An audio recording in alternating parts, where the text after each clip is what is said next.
Hey everybody, welcome back to Slingin Dirt. What is this, week 4? Something like that? Yeah, I lost count after 1. Yeah. Well, I'm a B-mod racer. I didn't even make it to 1. I don't even race. Well, wow, I'm pretty sad. Well, anyways, welcome back to Slingin Dirt. I'm Buddy Ray, Matt Dennis. We got a pretty good show. We're going to talk about some pretty serious subjects, I think, today. Yeah. We're going to talk about Butler County Speedway. It was my first race there, talk about that. And Butler was kind of the inspiration for today's show in a lot of ways. We're going to talk about social media. Pros and cons. Pros and cons, to say the least, of social media.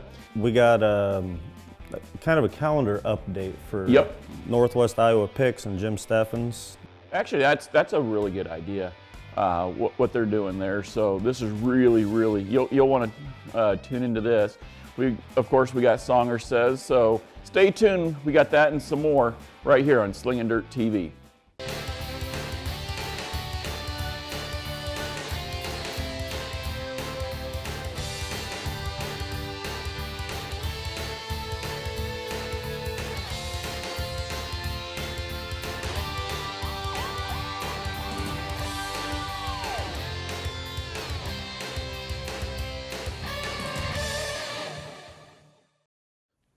Let's go straight into the B-mods up at Butler County this weekend. You finally got to shake some rust off. Yeah, got to shake the rust off the car a little bit. We took the Prowler up there.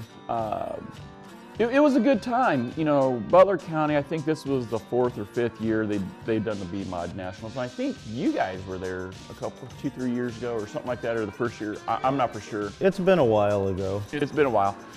You know, Butler County has kind of gotten a reputation at times for being a very, not rough in the sense of the cars are just driving over each other or through each other or tearing each other up. The track surface itself is very rough.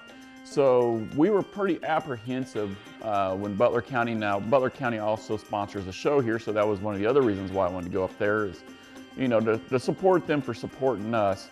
And when I got there, I can't lie. I think his name's Chad Meisenberg. I went up to him Friday night after the show, and I actually patted him on the back and said, thank you for giving me a surface to race on. It was very, very good. I'm not going to say it was 100% perfect. It was the first race of the night, or the first race of the year there. The track, Jeff Brunson out of Sioux City, him and I were talking. You've seen this a lot. Certain tracks early in the year, or sometimes throughout various points of the year, will almost look like a flaky biscuit crust. It'll be nice and smooth, and then it'll want to flake up. It'll want to fall apart a little bit. And there was just a skosh of that, but you had sport compacts. I think there was 12 to 15 of them, I want to say. I want to say there was somewhere in the ballpark of 30, 35 sport mods. I might be off 1 or 2, but 30, 35 sport mods. And they had almost 20 sprint cars, maybe a little bit more than 20 sprint cars. Actually, I think they had somewhere between 25 and 30 sprint cars. So they still had a decent field for the first night. They had a decent field for the first night. Went out there. I was the first car on the track. Car ran really good. Right away, I was impressed by the track surface. I was worried as the night went on it was going to rut up, especially with sport compacts. It never rutted up. The sprint cars blew it off. Now, when we say, you know, from time to time, you might hear Matt and I say, you know, these cars blew the surface off or something like that. What we're talking about is if you were to take a hard packed piece of dirt and you were to put like little crumbs of dirt on it, the sprint cars with their big tires will blow those crumbs off and it leaves you with a really good surface. I like racing at tracks that have sprint cars. What about you? I enjoy it. I mean, there's nights where the nights just drag out because there's times where it's not one car that flips, it's half of them. So there's times it drags out, but watching sprint cars is always fun. Well, I like racing at tracks that have sprint cars because the sprint cars do blow that surface off. The part that sucks is, like you said, when you get half a dozen sprint cars or half the field flipping and rolling and there's red flags, it drags the night out. I don't like that. Now, honestly, I don't think there was one sprint car that flipped Friday night. With all those, everybody stayed safe. Tyler Drukey took the win, I believe. There were some rumblings about the B mods and how they were doing the rules format and how they were setting that up. And that's something that I've never understood with some of these B mod races, and it doesn't matter where it's at. When you bring in an IMCA B mod and then a USRA B mod and a WSOTA car, and you just mix and match all of these rules and all of these different classes of B mods, honestly, how can you be competitive with an IMCA car? Well, we went out there, like I said, I was first car on the track, and I want to say it was Tyler Iverson that went out. And in hot laps, I mean, you don't get no points, no nothing like that, but you know, I was all excited about getting out on the track, so I'm not gonna lie, I was laying the wood to it really, really good. And Tyler never ran me down. He would catch me in the corners. If it was Tyler, he would catch me in the corners. I would pull him off the corners. We came in, I was like, this is awesome. Well, I'm not even thinking about all these different mixtures of rules. Well, then we go out there for the heat race, and I was like, oh dear God. I mean, it was just, it was so different once you get out there. And then I'm walking around and, you know, if you ran one rules package, you couldn't intermix those rules with another rules package. There was not a lot of clarity. When you, like you said, when you take 4 or 5 sets of rules and you just kind of mix them together, at what point do you have a legal and a non-legal car? Right. You know, I'm not knocking Butler County, and we're going to get into knocking tracks here in a little bit later, but I'm not knocking Butler County. I understand what they're trying to do, but anybody that has any knowledge in racing, what's going to be faster, a regular G60 Hoosier tire or a G60 Hoosier tire that's grooved in sight? The problem is when you start grooving in sight, and you know, a set of tires, you're talking $450 just for a set of tires. Who's going to want to buy $450 worth of tires just to cut them up for one night's racing? Just like if you're out there in an IMCA car, crate motor, power glide, 3-speed, solid panhard bar, solid pole bar, and then you throw a USRA car out there and you've got this high horsepower open motor and J bars and pole bars and sliders and Brins, and I mean, that's an IMCA modified. There's really no logical way for those two B mods to compete against each other. To be fair, all your bird cages had to be bolted or welded. Which is a standard rule in all B mods. That's pretty standard. You know, there were some people that were grumbling about that. I like the idea of the B Mod Nationals. I understand what they're trying to do with the B Mod Nationals. When I show up at the track though, at no point was I ever asked, what rules package are you running under? I went to another track down south that was kind of doing the same thing. They're not running the B mods this year, but the last 2 years they ran a big B mod show. And when you got there, you had to, it didn't care if you were a weekly racer or an out-of-towner visiting the track. Before you could even hot lap, you had to take your car to pre-tech. And they pre-tech the whole thing, but when you rolled your car up, they'd be like, Matt, what rules package are you running under? Well, they had USRA, IMCA, and track rules. Well, you had 3 different rules packages, right? So whatever package you were running, you had to go to that guy. So there was one guy for each set of rules. There was 3 guys. Which makes sense because you try getting one guy to go through all 3 different rule packages. There's so many differences that it's hard for one guy to remember this difference from that one and that one. So having certain respective guys for each set of rules, that really does. That was really helpful. Derek Anderson, Chad Meisenberger, and the other guy, oh my God, he's gonna shoot me. I can't remember his name. The owner of Butler County. It's slipping my mind. It's Monday morning here, but they were really, really nice. That's the one thing I will tell you. I've never really seen them be jerks and never seen them do anything harsh or brash, you know, Friday night. Now, Saturday night, well, that was a different story. There was no Saturday night. It was 60 degrees, sunny, beautiful. By the time we got to the track, well, actually, we were at the track. By the time we went out for hot laps, it was 6:30-ish is when hot laps started. Racing was supposed to start at 7:30, but I think we started earlier, about 7:10, I want to say, 7:15. by that time, the temperature had dropped to 45, 50 degrees. Beautiful outside. Didn't even have the heaters on in the trailer, just walk around with a sweatshirt on. And then Saturday hits and 2 to 4 inches of snow, about a 40-mile-an-hour wind. My truck was the only truck left I went all the way home because we thought we were racing the next day. It was a 2-day show. And then Jeff Squibb, my crew guy, we got to go all the way back out to Butler County and get the truck and trailer because they canceled the races that night or that day. And I was like, are you serious? Don't you wish you would have taken the toter? Yeah, I know. If I had $1 for every time I heard that. But overall, 0 to 10, 10 being, oh my God, it's a great track. I'd have to rate Butler County a solid 7. The confusion on the rules was one thing. It being a 2-day show, they could only run 1-day show. That's not really on them, but there's got to be a deduction there. Although, it's not a big deduction because July 1st is going to be the makeup date. That's tentatively, that's on a Friday night. Well, at least they're working with the racers to try to bring the second night back. The only thing I question is when it pays $2,500 to win, it paid $300 just to start in the BMOD Nationals. That's better than a lot of weekly racetracks. That pay to win. That pay to win. So at $300 to start, when you're doing this on July 1st, a Friday night, how many of these guys are going to be racing other tracks on Friday night? For weekly points. For weekly points. Now, people are going to be like, well, that's just for weekly points. I'd rather go for the money.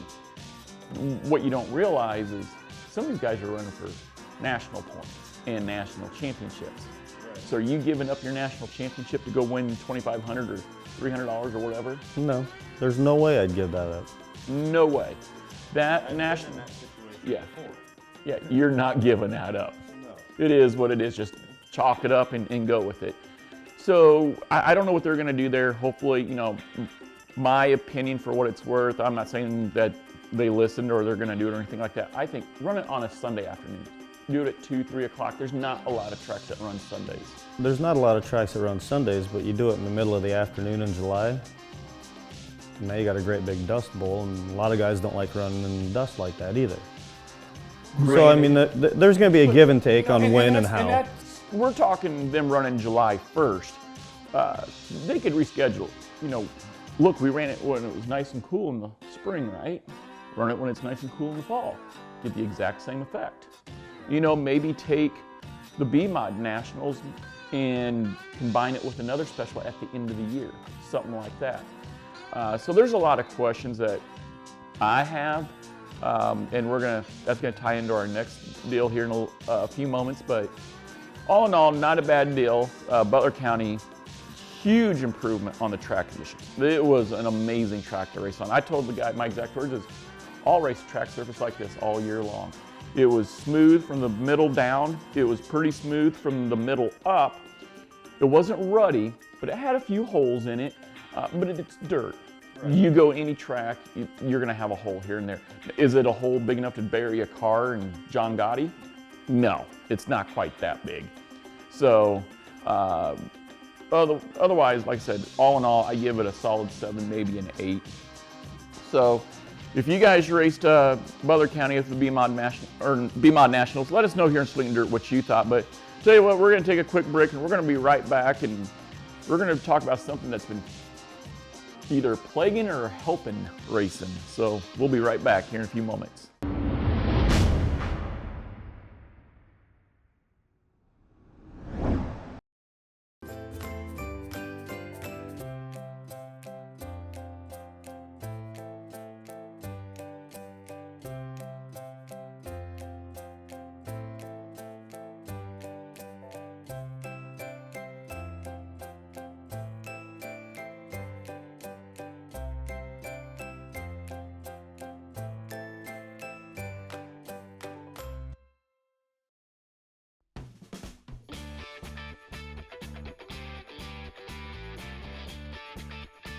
Hey guys, I'm Jeff with DriveDirtCars.com. Does your current race operation look like this?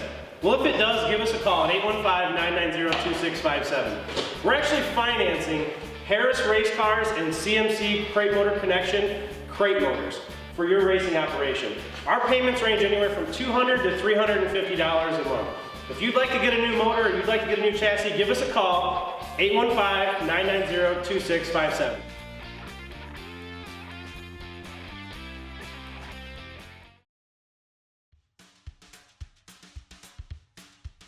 Welcome back to Slingin Dirt TV. Tell you what, we're kind of joking, having a little fun there, but this is a very serious issue. You and I were talking about this. Social media, Facebook, Twitter, Instagram, Snapchat, Foursquare, Pinterest. I don't know if there's any racing on Pinterest. Isn't that more recipes and crochet? I don't know, I've never been on there. How would you know that stuff is on there? I don't know, I've heard of it. Uh-huh. We have it at Joe's Karting, I think. So, and then there's various forum sites out there too. Oh yeah, the forum. Whichever forum it is. Yeah, whether it be I think I'm a race car driver forum or backseat race car driver forum, or I can go faster than you in my Serta lazy boy recliner forum. So, needless to say, we're talking about social media, obviously, Facebook especially being number one.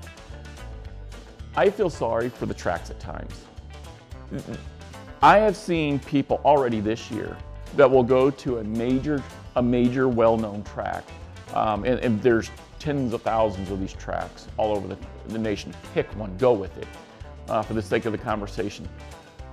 You could take 10 guys that think the track was perfect that night, and you're gonna have 10 guys you're gonna run the track down in every which way, shape, and form conceivable. Most people will listen to the 10 guys that ran it down. Yep. And you know what's funny? Is the 10 people that listened, or those people that listened to the 10 guys that ran that track down, are gonna be the first people to complain and quite honestly bitch when that track is shut down in 2 years because the decrease in fan count. Right.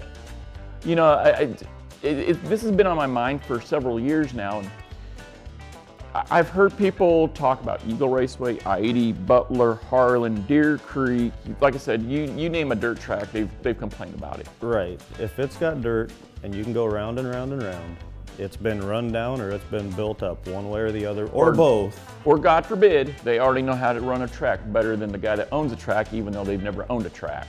Right. You or know. done anything more than sit in a stand and drink beer. Yeah.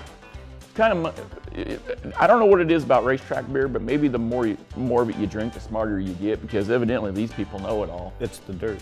It's the dirt. That's what it is.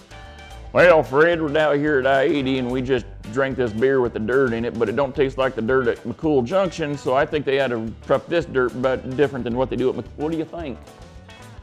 I just want to watch cars go around. That's all I want to do. But honestly, I mean, we're kind of making light of this, but it's a serious subject. Matt and I were talking. You take any credible racer, you take a Dylan Smith, a Chris Abelson, a Jesse Sabin, myself, you know, name it. What you said, credible. Well, okay.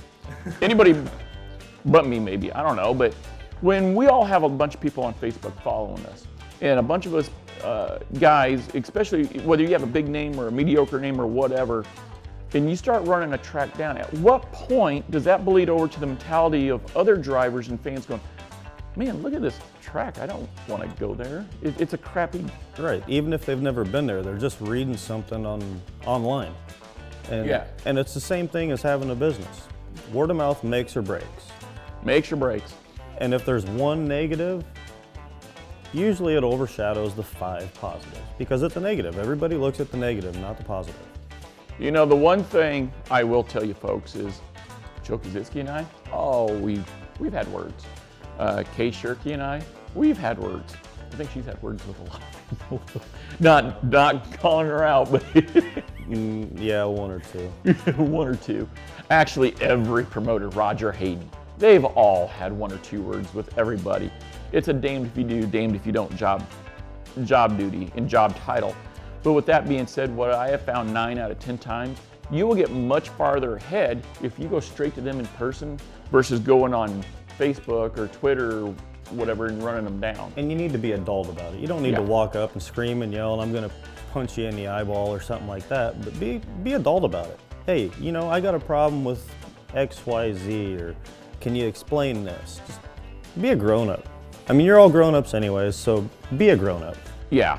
The one thing I've experienced with these track promoters, even though I've had words with everybody, is that when you calm it down and you approach them like adults, You may not agree with them. You may not even see eye to eye on anything they're doing, and they may not see eye to eye with anything you're doing.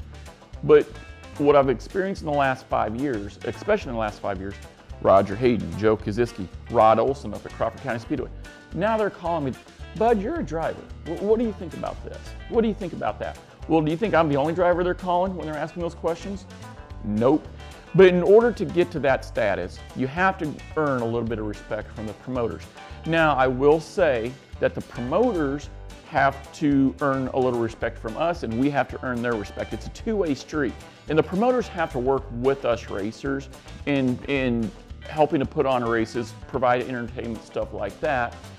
But people that go out on social media and just blast our sport, you know, and it's these same people that, oh my God, I'm like the super fan. I love the sport so much. And then 5 minutes later, they're on Facebook.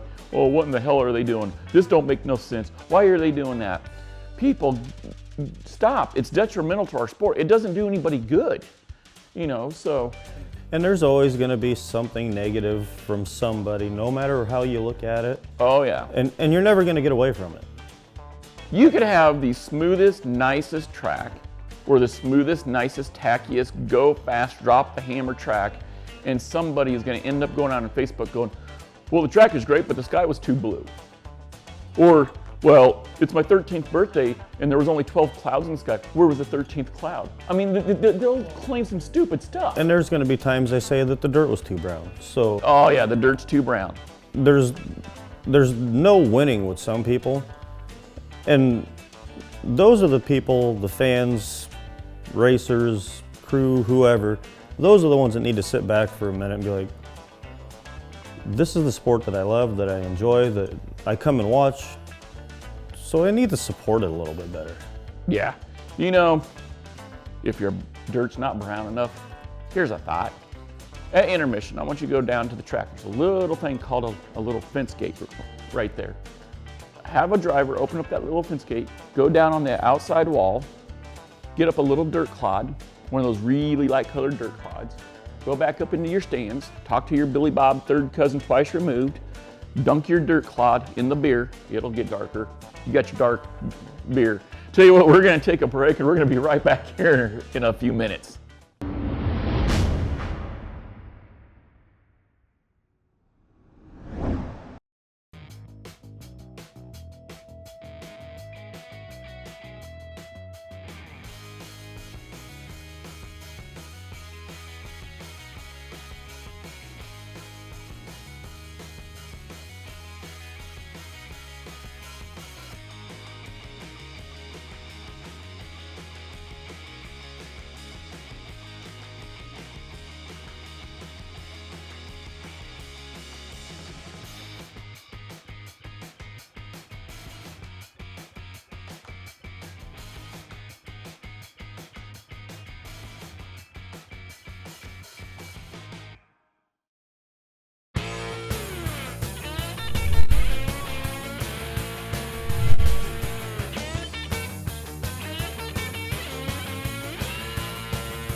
Everybody, welcome back to Slingin Dirt TV. Here a week or two ago, we had Jeff Gear from DriveDirtCars.com. That's the guy that's financing the Harris cars and stuff like that. We were talking, and somehow, some way, we forgot this part of the clip, but it's a very important clip. So make sure you study this and watch this. We talk about his program about financing Harris cars, A mods and B mods specifically, with the crate motor connection crate packages. So without further ado, here's Jeff Gear with DriveDirtCars.com. Jeff, you've got one of the most bizarre, almost controversial things going on in the dirt racing world. You can finance race cars now. Yeah, we talk about that. Well, you know, the last 2 or 3 years, you know, just watching my father-in-law doing the racing, and so as a business person, I just kind of sit back and I look at what what is the industry like for starters. What does it take to get into a race car, to have a race car team? And the biggest thing that I noticed, overall, is that the cost of doing it is just so exorbitant that it's really hard. Like if you don't have, like if your dad didn't give you a car in 1994 and help you work on it, and you sold that one to get your next one, it's super hard to get into the sport. Well, we all know that the cost of racing is going up every year. The purses are staying the same, but the cost is going up. These cars aren't cheap. There's no doubt. No, I mean, you look at this, this is a 2016 Harris, and what's something like this run brand spanking new, the way it sits on the shop floor right now? The way it sits, turnkey, ready to go, I think this one, there's probably pretty close to 33,000. Close to 33,000 in this car. Yeah, now to win $200. To win $200. That, I tell a lot of people, we're race car drivers. Now, we're pretty smart, but at the same time, we're pretty dumb. Who spends $33,000 to win $200? A lot of times, we'll spend $33,000 to finish dead last and take home $30. That's probably going to happen a few times for me this year. Yeah, it's happened a lot over 20 years of racing for me. But with these financing, talk about how somebody gets a hold of you and what entails financing a race car. Well, I guess let's back up for just a second. One of the reasons that I wanted to do it was because obviously I've got probably little to no talent to drive a race car. Well, everybody's gonna laugh, but it's the truth. But I'm still gonna do it.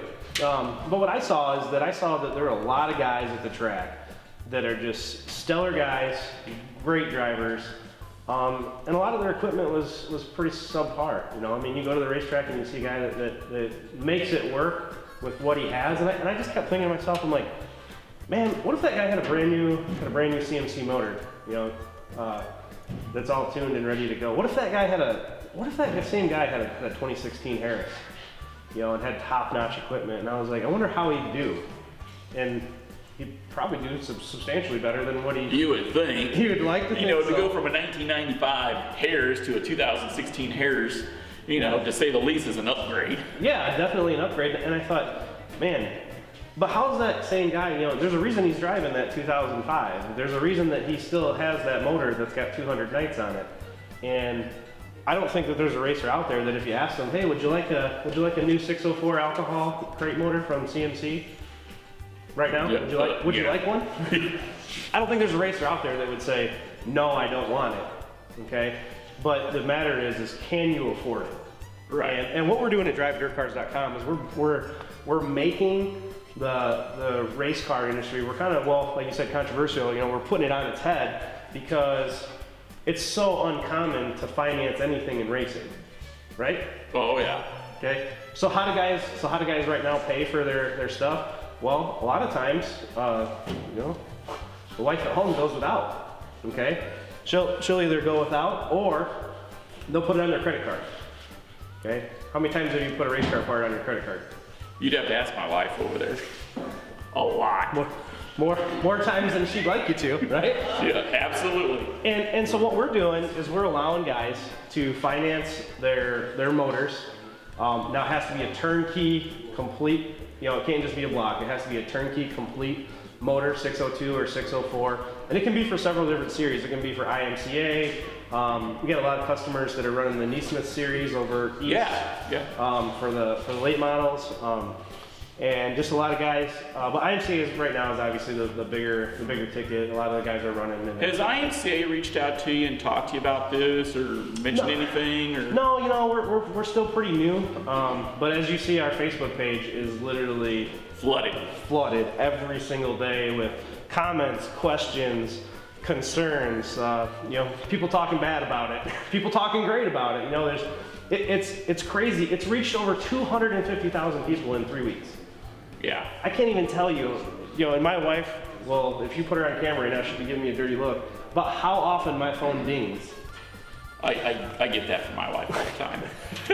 And it's crazy how fast it really exploded. In 3 weeks, we got over 4,000 likes on Facebook. We have hundreds of people sending us messages. wanting to be involved in it. A lot of people just saying, hey, I'm not interested, but I really appreciate what you're doing for the dirt track industry. And I think if we can get better equipment, if we can increase car counts, we can put more fans in the stands by having more cars, more people wanting to go see. Yeah. We can increase the purse money for the drivers, and I think that it can really do a lot of good for the entire sport as a whole.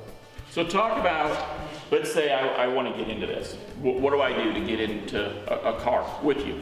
Yeah, so basically what the guys do is they send me a message on Facebook or they call me on my personal cell phone, and when they do that, I do a credit app with them right over the phone. So It is based on your credit. Now, do you have to have perfect credit? Absolutely not, okay? Do you have perfect credit? Do I have perfect credit? I don't know many racers that do, okay? No. But there's a lot of things that I look at. I look at, how much do you make at your job? Can you pay your bills?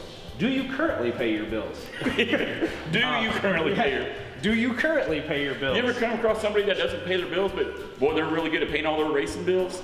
Yes, I have. Guys that will pay their razor payments and pay their four-wheeler payments and make their boat payments.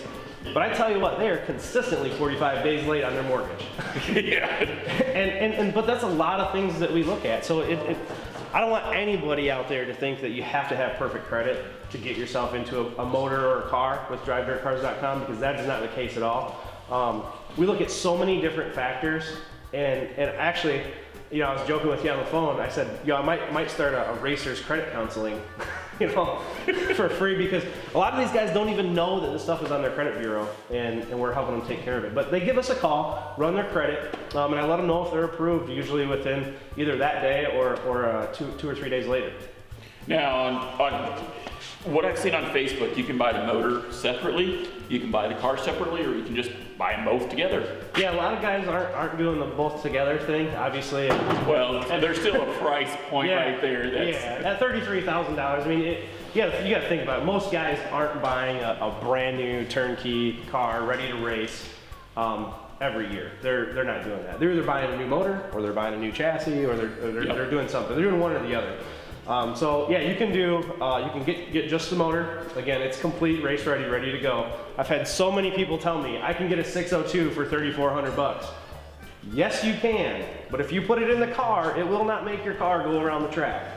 No, you still got to get all the bolt-ons. There's a ton of bolt-ons. Yes. There's a ton of tuning that needs to be done. That you have to. You don't have to have it dynoed. You probably do want it dynoed, and to make If sure you're going to be it's competitive in today's sport mod with a crate, almost every sport mod competitive guy out there is running a dyno motor. Correct, yeah. In the fuel mapping, everything that goes into the work in the carburetor and distributor and the ignition systems and all of that, our motors that we sell with our finance program come complete, okay? So, you see some of the posts on Facebook, you see how upset I get whenever somebody says they can get a 602 crate motor for $3,400.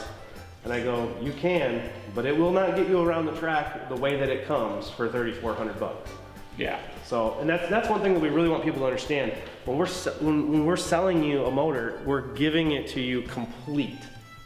Yep. Okay. That's carburetor, headers. Carb to oil pan with chassis matched headers. Yep. Tuned and dyno.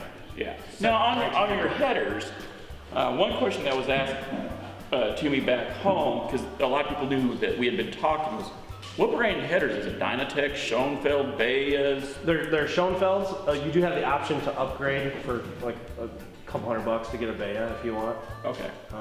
So you can do those ones. We can work with you on the headers on what you want, but the package that comes with it is the Schoenfeld headers. Now, something interesting you and I were talking about, this is unheard of. Don't know how far you've gotten into it, but you were mentioning the possibility of a warranty program. Who in the world would have ever thought of a warranty on a motor? Yes, so I'm actually working with Crate Motor Connection right now, and actually I just talked to them this morning. Well, hold on. Crate Motor Connection, first of all, they're the ones supplying the power plant. They're out of Pennsylvania. New Holland, Pennsylvania. So Crate Motor Connection has done a really, really good job. And if you took the pictures of the video of it earlier, it'll be on here. You can see everything that it comes with, exactly what it looks like, and you can see the quality that you get for what you're paying for it. Right. So that's a big thing. But Crate Motor Connection, so I'm working with Craig Serra over at Crate Motor Connection to be able to offer our racers, and our racers only, through DriveYourCars.com, a warranty program for 1 season on their motor.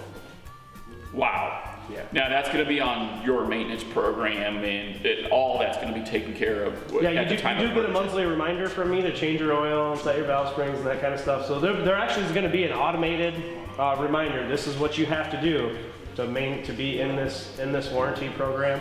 And and we're looking at different things with the oil and making sure that guys are doing what they should be doing. Okay. When I mentioned the warranty program to you, you shouted off like 15 different ways to get around the warranty and blow your motor up. Well, yeah, no, because I could see where some of today's racers could do that. Yeah. They go out there, screw the chip. We're going to take the 6200 chip out. We're going to put in a 7000 chip. We'll blow the motor. Old Jeff, he won't know no difference. We'll figure it out. Yeah. The thing is, with your crate motor cars, the possibility of something happening with a crate motor, specifically the way that ours are built at CMC, is very, very small. Okay.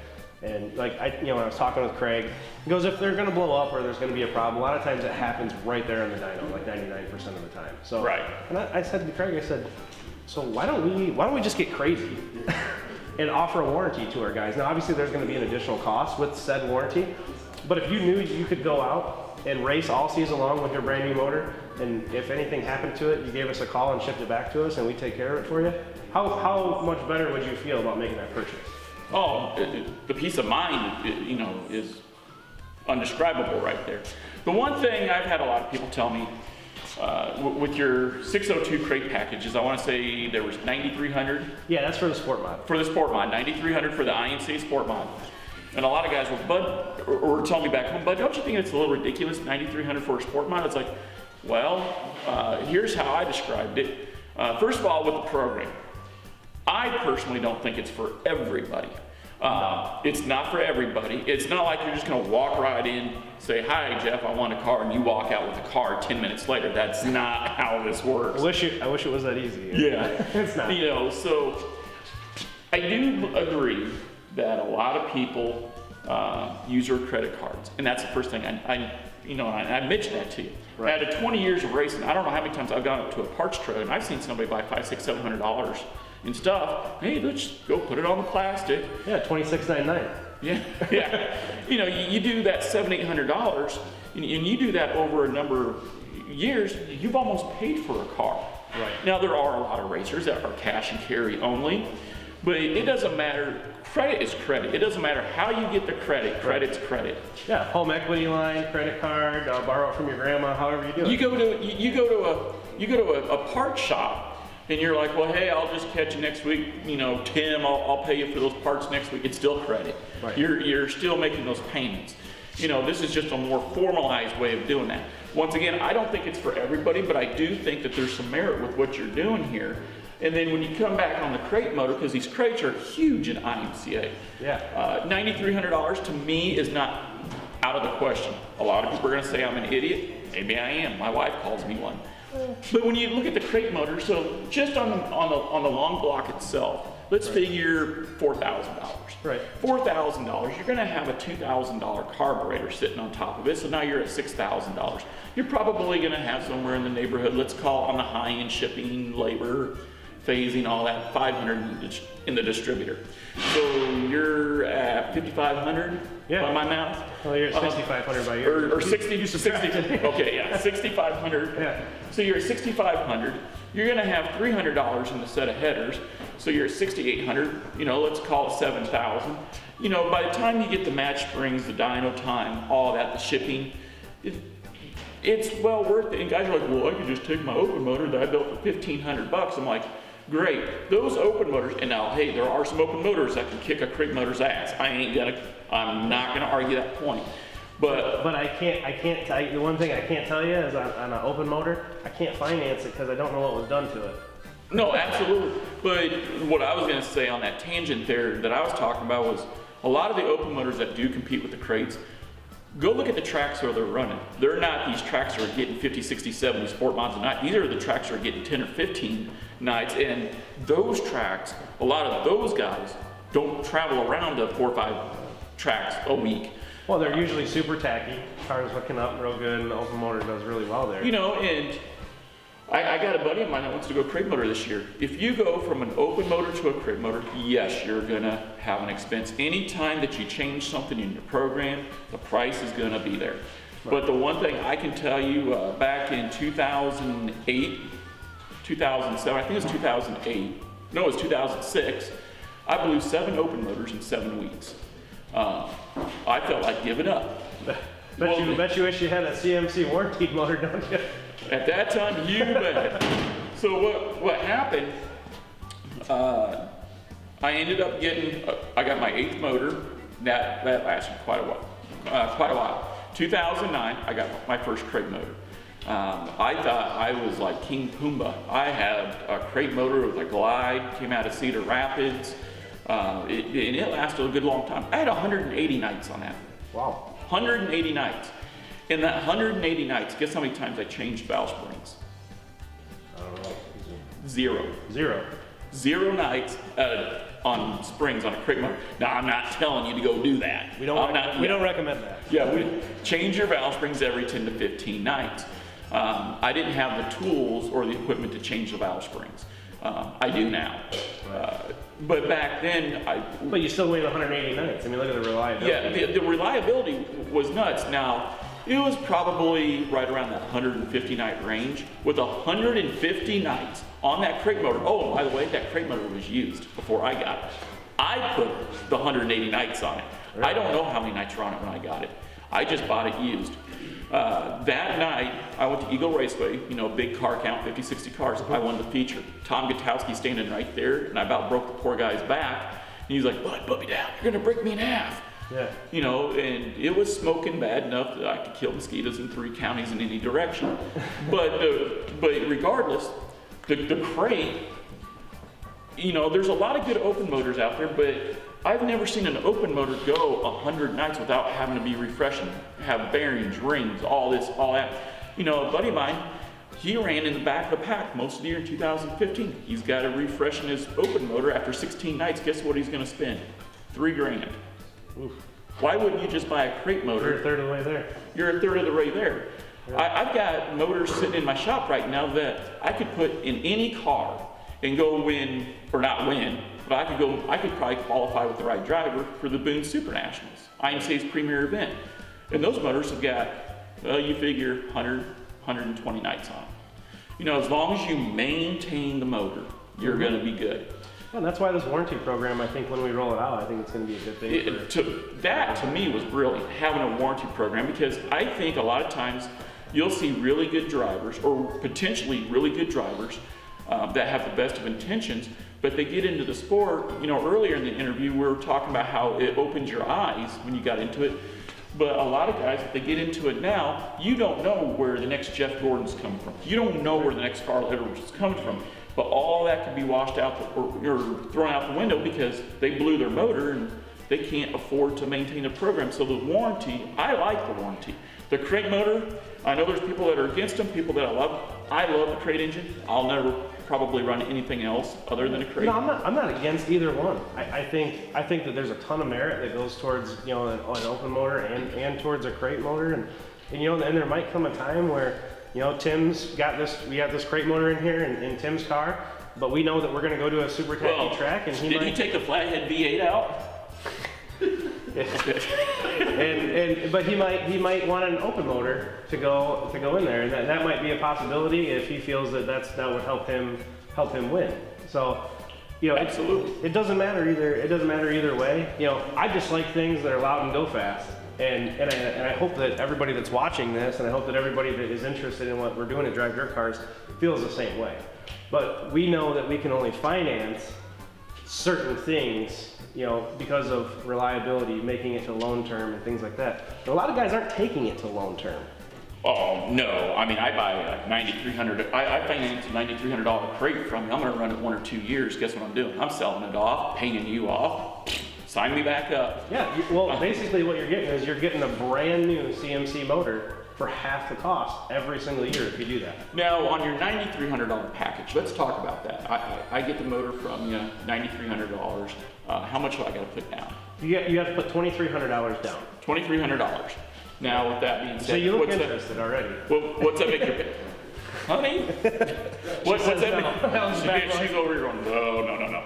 So what's that make your monthly payment? Yeah, so your finance amount is going to be $7,000 after you put your $2,300 down, and we typically run, in the financing industry, we call it payment factor. So the payment factor would be 3%, which would put you at about $210. Some guys, they actually are. A lot of the racers that we're working with want to use a 3.5 to a 4% payment factor.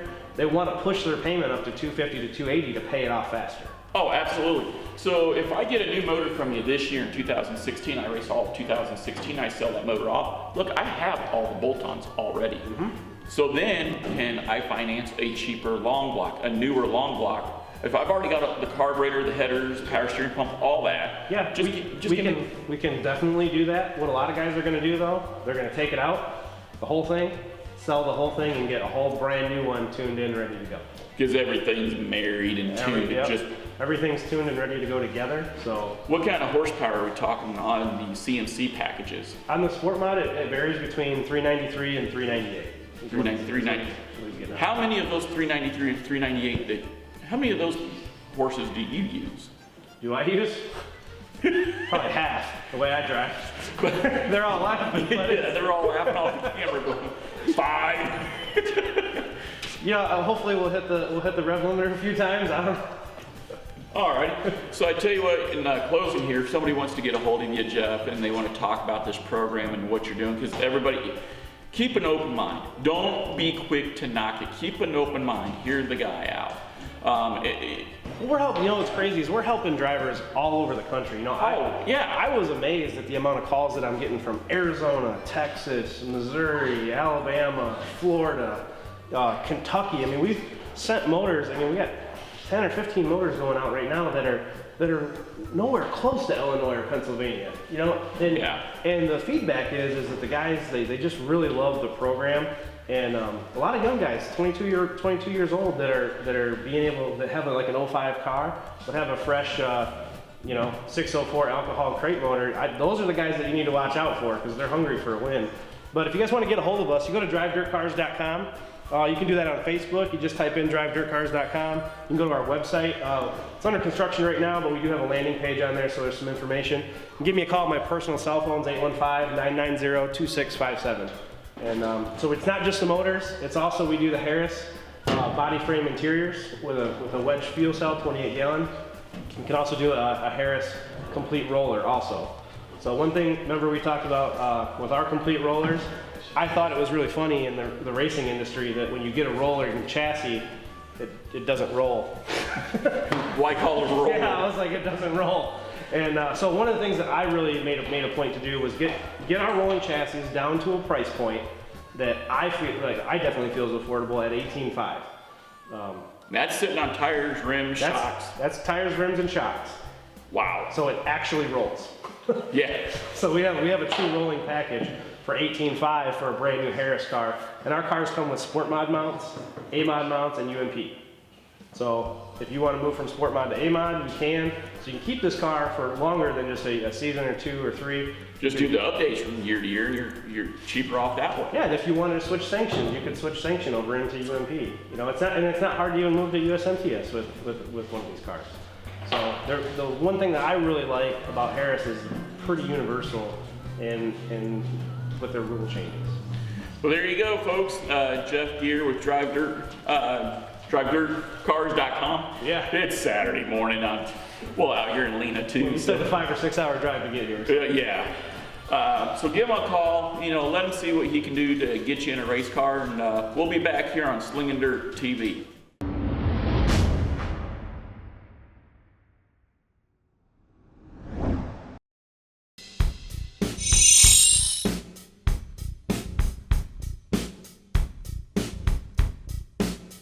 Come to Diamond Auto Detailing to get your car showroom shine again for $149.99.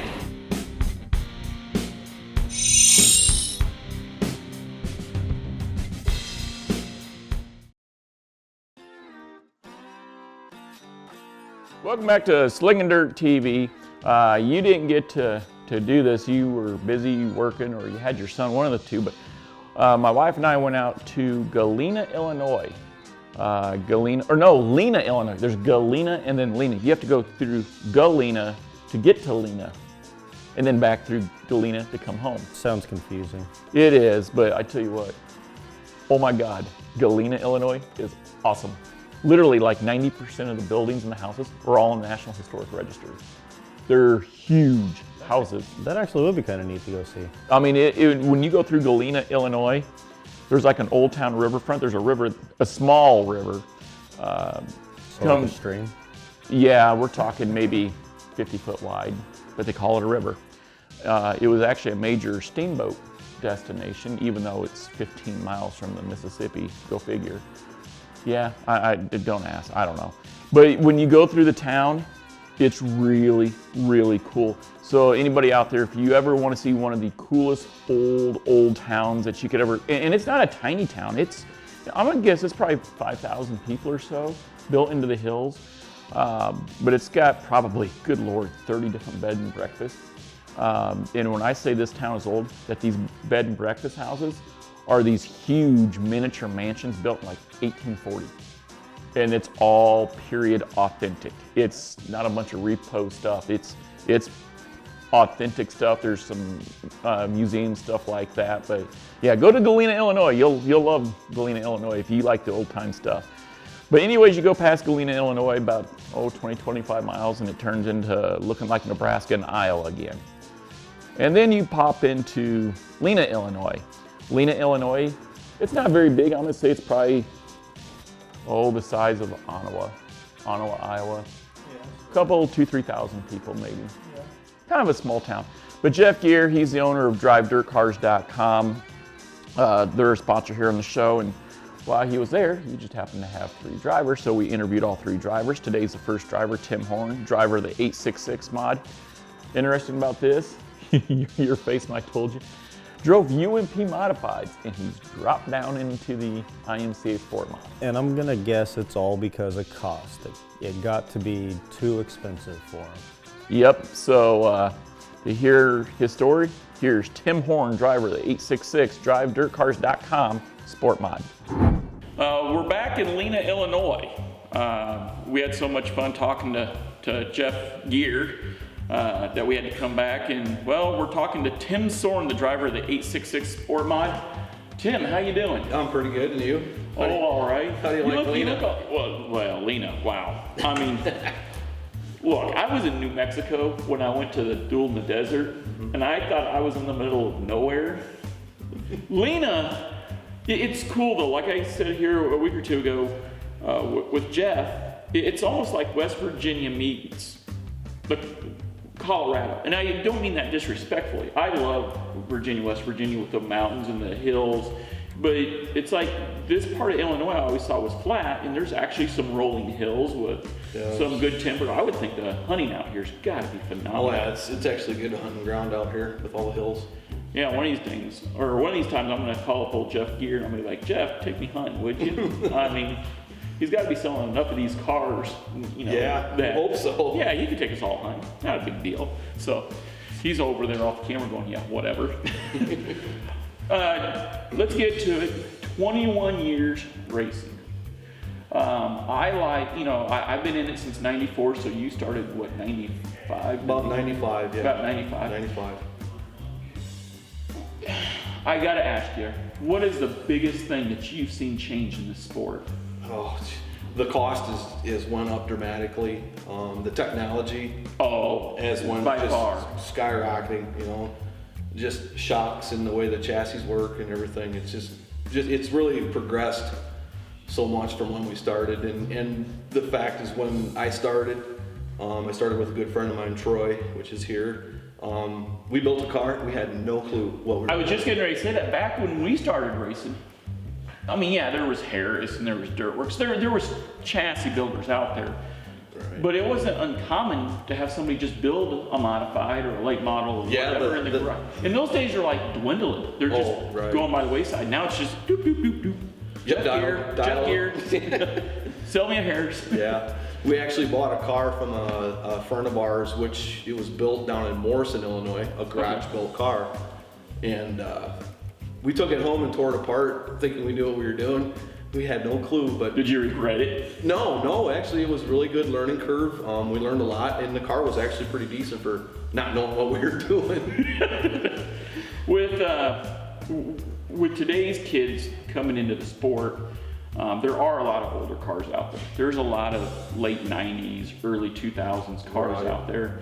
When somebody new is young getting into the sport, do you encourage them to find those older cars or to find something relatively new, say at 10, 11, or 12? You know, if they can afford it, they'd be better off to start out with something newer, something updated so it drives well. If you can't afford one, you're gonna have to start out at the bottom, you know, and just work your way up. Sometimes I think that's better because you'll learn what to do to the car to make it work. On the other hand, if you got something that handles right off the bat, you're that much further ahead. Biggest in 21 years of racing, #1 improvement you've seen in racing? Oh boy. Shocks and motors. Shocks and motors. Yeah, probably so. Yeah, motors back 20 years ago didn't last anywhere No. near what they do nowadays. No. And well, I remember back in the 90s when we started racing, if you bought a $60 shock, you were big time money. Oh yeah. You know, $60 shock now don't even get you the bottom of the barrel. That's, No. that's used, beat up, Right, shaft yeah. shocks now. Yep. You know, there's shocks out there, you know, pushing $200 a piece for the sport mods, which, you know, I don't know if that's really needed in our class, but, you know, No, who's to say? probably not, but people do it because there's no rule on it. If there's one rule you had to change that you think would make sport mod racing better, or just racing in general better, what would it be? Oh, jeez. There's a Put you number- on the hot plate. Yeah, you did. There's a number of things. I think shocks would be one good rule to have to limit, you know, like the sport mods to a certain shock. And how do you enforce it? Yeah, it's tough. That's the hard part, you know. You know, I'm actually a big fan of that. I thought about that. You know, do something about the shocks, but you know, anybody with knowledgeable machining skills and welding, Yeah. they can even take a fixed bearing, take apart shock, and they can rebuild it, Weld weld whatever they it. want. They can Yeah. do whatever, and you still wouldn't know. So how Right. do you know, how do you police that is the question. Talk about, in the 21 years, talk about all the different tracks you've been to. Oh boy. Quite a few different ones. There's just several throughout the Midwest and Iowa. Favorite track? Favorite track? Everybody's got a favorite track. Probably Spoon River. Spoon River. Spoon River Where's that at? in Illinois, southern Illinois, okay. down by Peoria, south of Peoria. How big a track is that? It's 3/8 mile high bank. What? Now, here's funny thing, high bank. I've had drivers from all over the Midwest, Colorado. They brag about it. It's all like an honor badge. Our track is really high banked. Yeah. And then I'll go to a track. I'm like, this is pretty flat.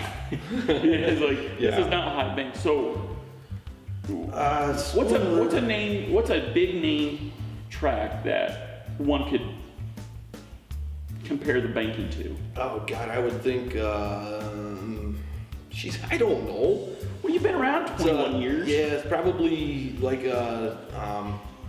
probably has the banking about like Daytona. Oh, real? Okay. Yeah, well, it's I mean it's high bank. It's really high and it goes up and then it's just perfectly flat at the top. Right now they sell the stands out pretty good there when they yep, yes.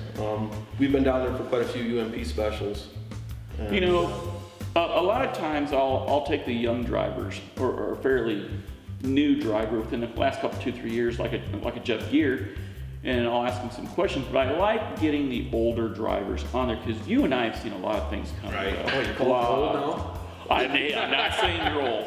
No, we've got a guy back home that races and he's almost 90. That's old. You're not 90. No, not yet. No, you're not even close to that. So, but what I'm getting at is you're an experienced veteran. You've seen a lot of things come and go. A lot of things.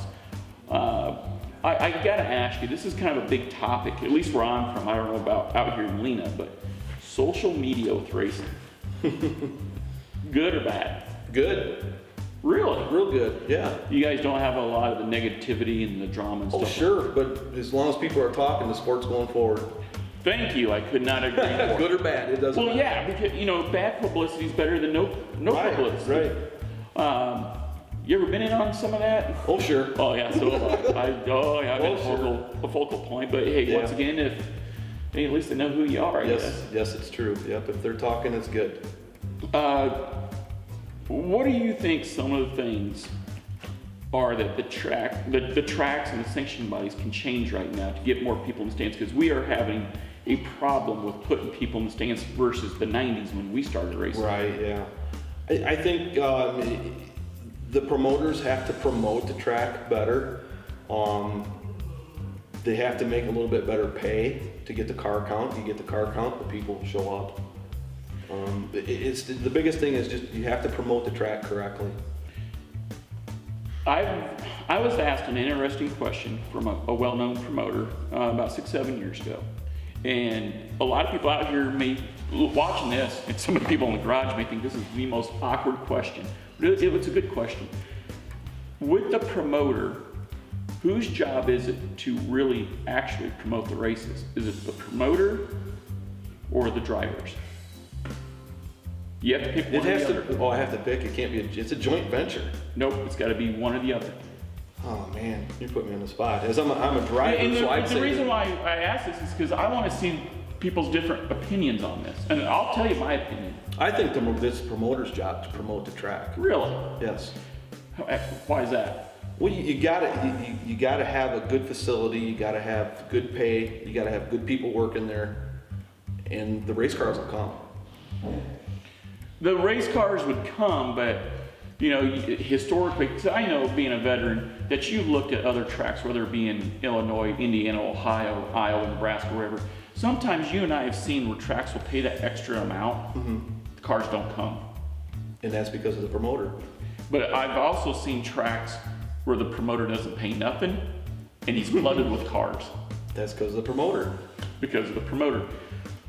In my opinion, a lot of people are going to disagree. It's not the promoter's job to promote the races. The promoter's, in fact, I don't even like the name promoter. I would name it something else, and I know this is going to get a lot of comments. The promoter's job, as we know, is the promoter's job is to provide the racers a place to race. They do the schedule. Sure, they do promote the races. Make sure, you know, that they need to do it. The true promoting of the sport falls back on the drivers. Nobody goes to a Eagle Raceway to see Roger Hayden. People go to our local track, Eagle Raceway, to see the drivers perform. So at that point, when I was talking to this one, not Roger, I was talking to another track promoter, he goes, in my opinion, bud, if you think about it, the true promoting of the sport falls back solely on the racers, not the promoters. That's not even an accurate word for what we do. Sure, we do the schedules and all that, but they're coming to see you guys, not us. Correct. And I thought about that. Yeah, I was like, that's true. I never looked at it quite like that, because I was always like, well, it's the promoter's job to make sure we have this and this and this and this. No. But as racers though, if we don't feel comfortable with the promoter, we're not going to go. I could not agree more. I could not agree more. It's a little balancing act that has to be done there. Yeah, and everybody. When I've asked a lot of drivers out, they're like, well, it's the promoter's job, or it's a combination of both. I was like, no, you got to pick one or the other. One or the other. I'm going to put you on the spot here. Yeah. So I tell you what, you got a nice looking car. Tell me about this old hot rod. It's a 2011 Harris. It's got 2016 updates that Harris did for us on it. And this is the car you're racing this year, obviously. This is the car I'm going to race this Now, did year. you race this last year? No, I did not. I've never drove this car. Really? Now, is this going to be your first year in the sport mods? Yes. Yeah. Okay, so if you've been in the modifieds all these years, why did you go to the sport mod in 2016? Just I don't know. It's a little adventure, something different. Moved down a class. I've been racing the IMCA mods. Just moved down a class for lower horsepower. I think it might be kind of fun. Well, you even have quite a bit of experience in the UMP mods. Yes. What is the difference? Now, back where I come from in Omaha, Nebraska, western Iowa, we don't have UMP. So, what is the difference between an IMCA and a UMP mod? About 400 horse. About 400 horse. Yeah. And about that many checks out of the checkbook, I'm sure. Right, yes. Yeah. The UMP mod, there's basically not a whole lot of rules. You can run any shock you want. You can run any cubic inch you want. Really? Any cubic inch? Any cubic inch, yeah. The rules are, there are no rules. You all gotta weigh the same, you gotta run the same tire. Everything else is open. Body rules, anything? Yeah, like the body rules, you have to confide with the body rules, but other than that, there's no limitations really. And that's why it just keeps driving the cost up. When did you go from UMP to IMCA? Last year. Now, did you see a huge savings in going to IMCA? I know it's still an expensive sport, but Yeah, no. I didn't see a savings myself personally. I drove a car for another team last year. So I've been kind of lucky on that aspect of it. how did you like the IMCA versus UMP style racing? I like it. It's just a competitive. It really is. I've never seen the UMP races, but everybody back home tells me that the UMP guys get after it, and Oh, yeah. they're a little bit more harsher on the track than the IMCA guys. And I'm like, well, I don't know how that would be any different. No, I don't think so. Yeah, UMP guys, I believe the UMP guys are actually a little bit more cleaner than the IMCA guys. Well, yeah, when you get that much money Yes. wrapped up in the cars, you don't. And Yeah. that's exactly what it is. They've got a lot of money wrapped up in their car, and they're not going to thrash you out for $50. Yeah, here I think people might run you over for $25. Yes, they will. I'm not kidding you. Yes. I love IMCA. A lot of the rules make sense. Some of the rules, I'm not going to get into that.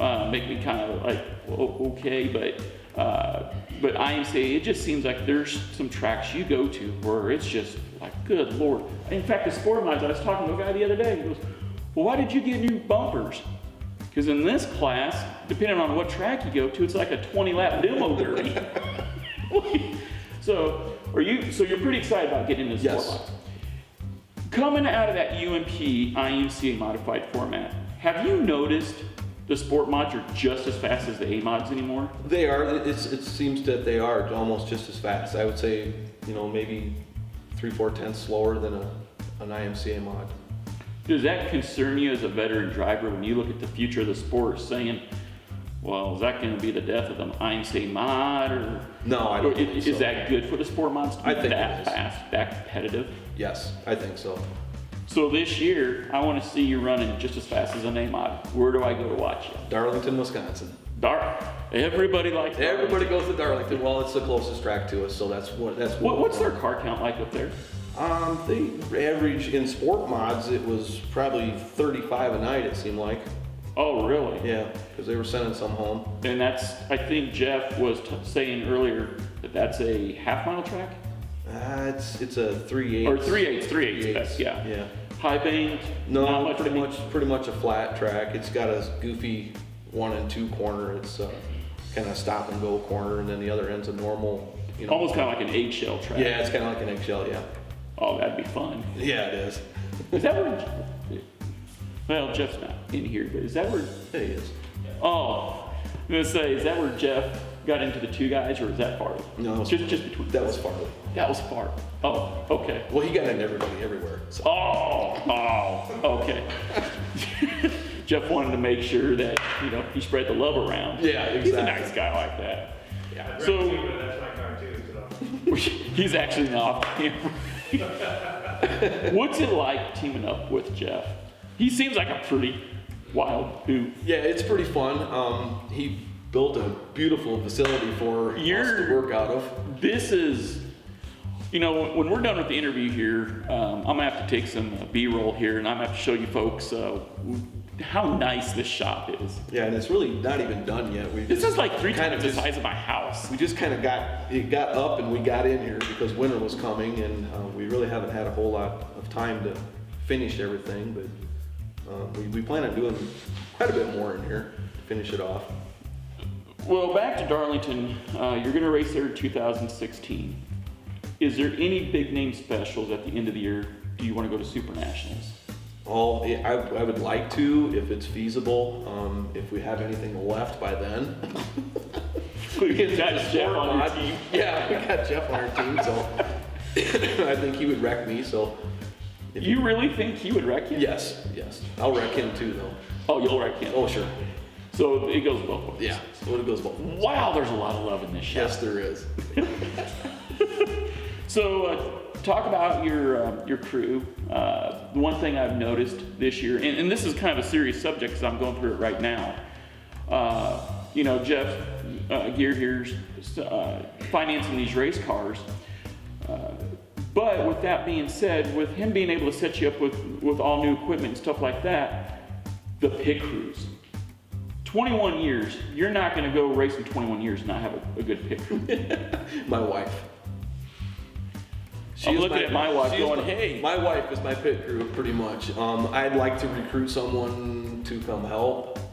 Finding somebody that you can, trust with you and has the knowledge is hard. It's hard to find people that, want to go spend their Friday and Saturday nights racing. One thing I've noticed, there's not a lot of teams. There's a few teams, not a lot. I've noticed that there's been a trend where some of the pit crews are almost salaried now. Do you think that's bad for the sport? No, I don't. If they can afford it, why not? So if somebody comes up to you and says, well, hey, why don't you pay me $500 a week to be on your pit crew? I'll say go talk to Jeff. Go talk to Jeff. Hey, what's Jeff's number again? We'll blow his phone up. Yeah, there you go. Hey, I heard you're hiring crew members. If a team can afford that and the guy is worthy of that kind of money, have at it. I mean, so be it. Well, it's their money, and I agree with you in that aspect. If it's their money, have at it. But let's look 10 or 20 years down the road. Within 20 years, you and I are going to be done racing. 20 years down the road, is that the direction the sport's headed in, where a lot of guys are going to have paid pit crews? If it's starting now, it's only going to get bigger. I'm not saying every team's going to be like that, but it's going to expand.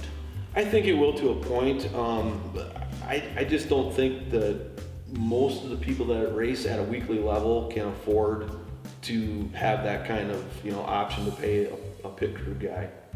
Most of it's going to be a family person that is racing, and they're racing on a real tight budget. So I don't believe it's going to change. Going forward, 2017, 2018, what's your long-term goals for racing? Oh boy. Well, I'm 41, and I've already told my wife here in the next 2 or 3 years, I'm already looking at an exit strategy for retiring from the sport. Well, I've already exited probably 3 times, 5 times. Oh, 3 times my wife says, and I just can't get away from it. I've exited every year. I've exited the sport about November, but I just can't get away from it. And about sometime in April, I just kind of find myself in a car again. But Right. no, I actually told my wife here in the next 2 or 3 years, I'm thinking about just hanging it up, crewing for somebody, just the beating and banging with the body. It wears on you after a while, but a lot of us that have been doing this for a while, especially a lot of people I know back, they're looking, when am I going to hang the Right. up? Yeah. I don't have any a date set of when I'm going to quit. When I stop having fun doing it is kind of probably when I'll quit doing it. That is the one thing I want to hit on. This shop has so much fun. If you guys could see the guy that looks like a slimmed down Chum Lee on a 3-wheeler, I mean, it is awesome. These guys have so much fun here, it's nuts. And where I come from, we treat it so seriously, and I'm one of the few guys that tries to have fun in the sport. Right. How do you maintain keeping that fun factor in the sport for you? I try to have fun. I make it as much fun as possible. We joke, we have fun. We do have the serious side. Like I said, and this team is pretty new, so we're all still trying to, gel together and learn what person has the most fun and just trying to put everything together yet. Well, once again, yeah, this team has a lot of fun, folks. I'm telling you. There was a certain adult beverage going around before we went to video in this, so if there's any issues, yeah. I tell you, I'm looking at Jeff. I'm looking at Chum Lee over there. So I'm curious, if you had to take the people in the garage here, if they had to be cartoon characters, who would they be? Oh, Jesus. I don't know. Probably more like the Three Stooges. Really? Yeah. Well, what about him? Which one? In the Troy? race with? That's Troy. He's the one I started racing with. He was the beginning of this whole problem. He might be the most serious one in the whole bunch. He probably is. Yeah. He's kind of got that Richard Childress look going on, with the goatee. Yeah, that's kind of funny you say that because he is an Earnhardt fan. Oh, see, there you go. Yeah. Yeah. I tell you what, 2016, we wish you the luck. If somebody wants to follow you, how do they keep in contact? How do they get to see where you're racing, what you're doing? Probably going to be best on the drivedirtcar.com. I'm sure we'll do some posting on that. I think we're going to try to build a website for the Get a Pro Motorsports. Get a Pro Motorsports Facebook page. Yeah, the Get a Pro Motorsports Facebook page. And we'll be updating that weekly. All right, just between you and I and the camera here, I'm going to give you 1 month, 4 weeks. Which week does Jeff hit the wall? Week 1. Week 1. First night, second night, or third night, or all three? All three. All three. Wow. I told you folks there's a lot of fun going on in this shop. Well, Tim, thanks for coming on the show. Great, thank you very much. We'll touch back later in the season. We'll see how you guys are doing. So, tell you what, this has been Slingin' Dirt. We'll be right back after these messages.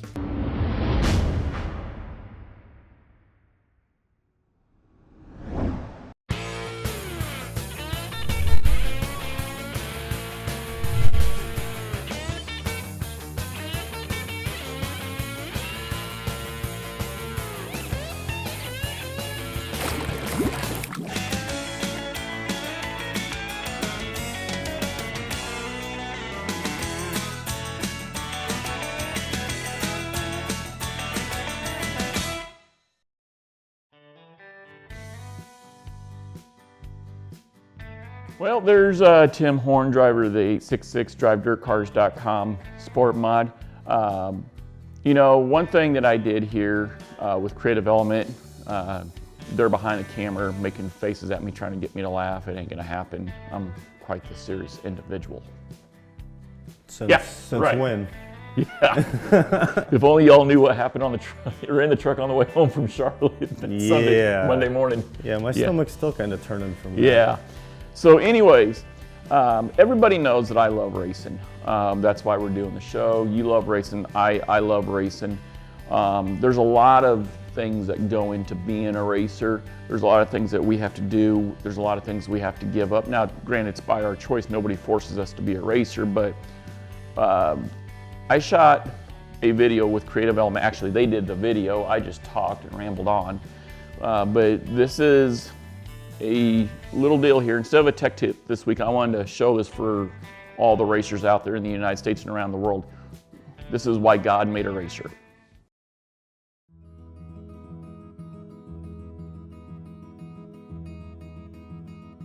And on the 8th day, God looked down on his planned paradise and said, I need a racetrack. So God made a racer. God said, I need somebody to get up before dawn, get the kids ready for school, work all day, go get the kids again, eat supper, and then go to the race shop and stay up past midnight getting the car ready. So God made a racer. I need somebody with strong arms, strong enough to wrestle an 800 horsepower machine, yet gentle enough to deliver an autograph to one's grandchild. Somebody for others to look up to, tame cantankerous officials, come home hungry, and have to wait for supper until his car is done unloaded, visit with their significant other, telling them he was sure happy to be back home, and mean it. So God made a racer. God said, I need somebody that can set valve lash, measure the stagger of a car tire, make a harness out of loose wires, feed the pit crew, and who, at the start of and at the end of race season, will finish his 40-plus hour week by Friday noon. So God made a racer. God had to have somebody willing to ride the Grand Canyon ruts at double speeds to get the A feature in ahead of the rain clouds, and yet at mid-feature race to the pits when he sees the first raindrops from a competitor's car. So God made a racer. God said, I need somebody good enough to drive through the debris, handle a bad push, and yet gentle enough to tend to the green drivers, and who will give his race car for an A feature to another driver trying to earn his first championship. So God made a racer. God said it had to be somebody who'd plow deep and straight through the rutted corners, Somebody to drive from the rear of the field through sweat and blood and strain to see the checkered flag. Somebody to replenish the self-confidence of a win or the feeling of despair from a loss, and then finish a hard weekend's work with a 5-mile drive to church. Somebody who'd build a family together with the soft, strong bonds of sharing, who'd laugh and then sigh and then respond with smiling eyes when his son says he wants to spend his life doing what mom or dad does. So God made a racer. Wow, so God made a racer. It's a good thing, though. Yeah, it's a good Otherwise, thing. why are we here? Yeah. Why Well- are they here? Yeah, why are they here? So, tell you what, another thing in racing, now I should say you've been working with the guy, but you're friends with the guy, Jim Steffen, and he's with, remind me again? Northwest Iowa Picks. Northwest Iowa Picks. NWIowaPicks.com. Or you can find him at Steffen's Game Day Photos on Facebook. How do you spell Steffen? Steffen. Well, you can spell Steffen 20 different ways. Yep. I mean, And they all sound the same. yep, and they all sound the same. So what Jim Steffen is doing, and he's been working with Steffen Siebesma, Right. out of Siebesma. Spelled different. Spelled totally different. They've made a racing calendar. This calendar is really cool. It's not just your ordinary blank calendar with a picture of a car on it. No, as you look at the picture right now, you'll see that on the one side you got the calendar being shown, and on the other side we've got various pictures of cars and stuff like that. It's also got all the races on it. I was gonna say, it's very informative for everybody, especially if it comes to a special, because now it's not, well, I gotta get on Facebook, I gotta get on the website, I gotta make sure I have data, or I'm not in roaming, or my internet's working at home. You just flip the calendar open and you see exactly what races are going on, what tracks, what day, what month. You look at Jeff Squibb and I, we're sitting here going, what's going on this weekend? Who's racing? I was like, I don't know, I gotta get on Facebook and I gotta go through all the tracks. Well, when you get on Facebook and you gotta look at all the individual tracks, and you got 20 different people IMing you at the same time, sending you messages. So after a while, you never get around to finding anything. Well, all I gotta do is turn the page, ding! Right, Right and, there. and a lot of guys have a calendar hanging in their shop or their garage anyways, so why not put this calendar up in there? Absolutely. I think this is a great thing that Jim Steffen and Steffen Siebesma are working together on. I think they're $10 each or $15 shipped. Well worth it. I'm telling you right now, and the photography is great in these things. Oh yeah, Jim, he's been taking photos for 5 or 6 years now, and they are very, very, very quality photos. Oh yeah, yep. These are good enough photos. I think you could actually, when I was looking at them up at Siebesma Race Wraps, I was like, wow. As each month goes by, these are good enough photos. You could almost cut them out of the calendar month by month. You could frame them, put them on the wall. You got some great artwork for the shop or the den or something like that. He takes some pictures that I've seen where, and photographers can always get the Hoosier on the tire. Some of them can't. But to get like a left rear tire that's been rolled under, and you can even see the ripples in it. Yeah, that's amazing. If you have a clear visor, Jim's quality is so good you can tell if the driver has blue eyes or brown eyes. So I tell you what, go check out Jim Steffen, Northwest Iowa Picks.com. Picks.com, and check it out. You know who is not photogenic? Me. Well, that goes without saying. Well, worse than you? This guy. That's right, Jamie Songer. So I tell you what, once again, you're looking at this guy, and well, let's hear what this guy's got to say this week. So here's Jamie Songer. Songer says, Warning, the related content may be disturbing to some viewers. Viewer discretion is advised. Alright, so I'm gonna wait. I was gonna wait for it to happen, but I know it's gonna happen, so I'm just gonna go with it. Pretty soon, I've been noticing, and I'm a big open motor guy, I love them. A motor should sound something with a thump. not something that goes brrr, like a kitty cat. I mean, I didn't ever date my sister, so I don't know what it's like just to go brrr, but oh yeah, I did. I dated my sister for 2 years with that crate motor. I forgot. But anyway, I mean, so sooner or later it's gonna come. Oh, the opens are cheating. The opens are doing this, and the opens are doing that. Oh, that guy can't win 25 races. He's got a 383 in his hobby stock, or that guy's got this and that in his stock car. Well, they're all open motors, so I guess it don't really matter. Sounded like Buddy Ray there for a minute. Or this guy in the modifieds winning races with his open motor against the crates. How the hell's that happen? Hey, you crate people, IMCA gave you the advantage of all advantages. One, you're gonna save a ton of money. Two, it's perfect to drive when it's slick. I mean, Jiminy Christmas, a guy with a club foot couldn't spin one of them things out. And then you bitch about an open motor winning. Well, guess what? The crate did exactly what it was supposed to in the beginning. It made the open motor builders get better at their game and try and cheapen the motors. It made them get on top of their game and cut costs some. It also kept guys that would have got out of racing in racing. But now it's got out of control.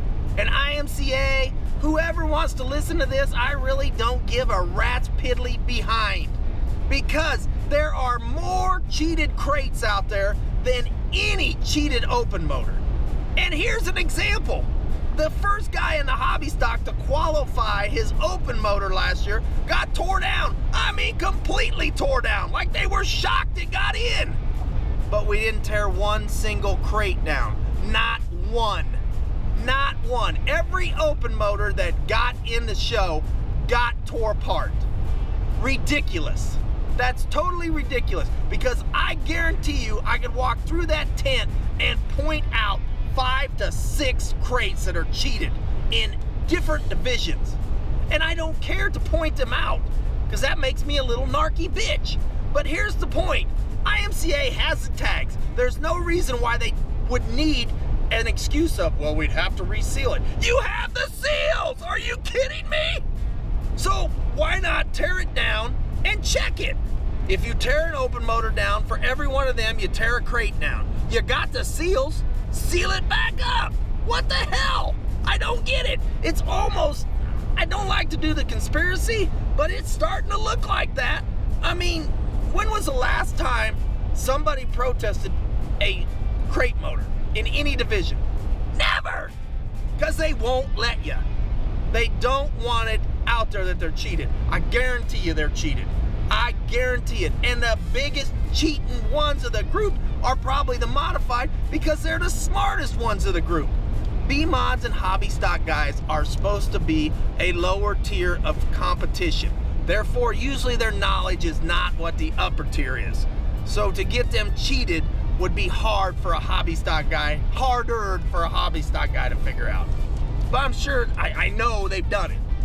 So all I'm saying is, IMCA and I guess the gods that be from Mexico and GM gave you the greatest advantage in the world, and you want to bitch because you get beat once in a while. You know, you gotta give Songer credit. When he looks like this, but he talks like that, I mean, to each his own. He definitely marches to the beat of his own drum, that's for sure. I think that drum's been out of tune for a while, though. I didn't know you could even tune a drum. Oh yeah, you can tune a drum. Really? Yeah. Never knew that. Yep. Learn something new every day. Not a brake drum, but like a normal instrumental drum. Well, I thought when you went into a O'Reilly Auto Parts and you're hitting the inside of the drum and it's going ding. No, that's a cowbell. Oh, that's cowbell. Oh, okay.